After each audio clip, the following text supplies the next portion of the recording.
Did Southern landowners adapt to free labor systems after the Civil War? After the Civil War, the South faced a big question.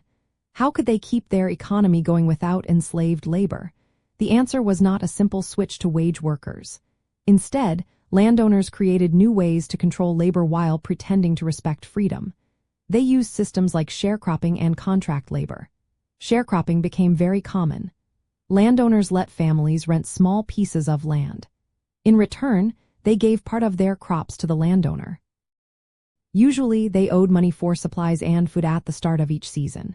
Because crop prices stayed low and debts grew, many sharecroppers stayed poor and stuck in a cycle of debt. This kept them tied to the land and the landowners.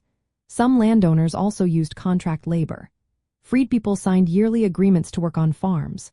These contracts often had strict rules, similar to slavery. Sometimes, landowners forced or pressured freed people into signing. The government tried to protect freed people with the Freedmen's Bureau, but enforcement was weak.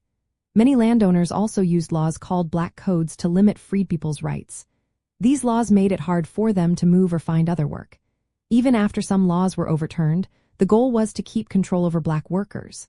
Economically, the South shifted from large slaveholding plantations to tenant farming and sharecropping.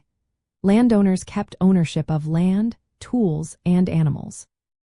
Poor whites and freed people depended on landowners and local merchants for credit and land access. This kept poverty and inequality alive in the South for many years. So, landowners did not fully adopt free labor based on wages and independence. Instead, they created new systems that kept them in control. Sharecropping and contract labor helped them keep their power while pretending to respect freedom. This way of working shaped the Southern economy and society for decades after the war.